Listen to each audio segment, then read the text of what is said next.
So one of the major things that happened in July, economically speaking and politically speaking, was the passage of the Republican-led reconciliation bill that Trump and the Republicans are calling the Big Beautiful Bill that happened around July 4th. So major questions here. What was the One Big Beautiful Bill Act? Why does it matter that it passed? And what is that going to mean for Black families? The One Big Beautiful Bill Act is essentially the Republican-led effort to set the budget for the next few years for the federal government. What they decided to do was pass on a ton of tax breaks that namely benefit the wealthiest Americans and corporations. And in exchange for that, what we're going to have to do is cut a ton of the programs that help prevent poverty and help people get access to the resources they need to live healthy and secure lives. And we're going to have to cut a ton of the government agencies that are used to do things like monitor the weather, to regulate the environment, corporate impact on the environment, and a ton of other things that the federal government does well that the private market really can't. So this has been a part of a Republican effort to reduce the size of government for a while. This was telegraphed heavily in Project 2025, and it is, an echo of what Trump did in his first term in 2017 when they passed through another bundle of tax cuts, many of which got extended in this 2025 version, the One Big Beautiful Bill Act. What this will essentially do for the American economy is add about $4 trillion to the national debt. We're going to be running much higher deficits every year because we've decided to severely restrict the revenues that are going into the federal government. That's what the tax cuts do. And we're cutting a ton of really useful and economically productive programs and also not saving a ton of money by doing that. So ultimately what this is an extremely dangerous and inefficient bill. And, oftentimes they try to sell tax cuts like this by suggesting that they're going to lead to a ton of economic activity. Something very similar happened in 2017 when Trump promised something like 6% economic growth as a result of those tax cuts. That obviously didn't happen. And of course, they never followed up on it to explain why that didn't happen. But the reason it didn't happen is because that's not how tax cuts affect the economy, particularly when they're targeted at the wealthiest Americans who don't need a ton of incentive to do more economic activity. You're taking money and taking resources away from the parts of the population who spend it and keep the economy moving, and you're transferring a lot of those benefits towards folks who really don't need it. And that is ultimately inefficient, and we are going to start to see a ton of additional knock-on costs that come from folks not being able to access healthcare. And particularly, it's sad because, the cuts that are happening to things like Medicaid and SNAP will also affect children. And when children don't have the resources they need to develop, that's going to hinder the economy for decades to come. And so we're going to have to simply deal with the effects of that on the economy in the long term. Now, what does this specifically mean for Black folks? These cuts to federal employment have a ton of negative consequences for the Black community in particular for two reasons. One, working for the federal government has been a consistent pathway that have led many folks to getting into the middle class. And so when you see attacks on federal government workers, that is very often an explicitly attack on Black folks. In addition to that,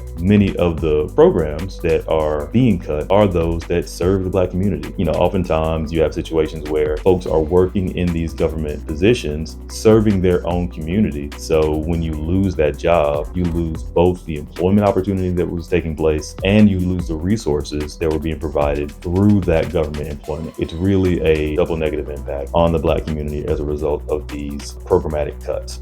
The extent to which Black folks are going to see a benefit from these tax cuts is nowhere close to the loss that comes as a result of losing access to benefit programs like SNAP, to healthcare through Medicaid, and losing access again to the other resources and benefits and services that were being provided by the federal government. It is dangerous and inefficient, and unfortunately, there are going to be many cases where states and cities are going to have to try to fill in the gaps that are being left by the federal government, or otherwise folks are going to have to try to find a way to make do without access to these really critical resources. And again, ultimately, children are going to be much worse off as a result of this bill passing.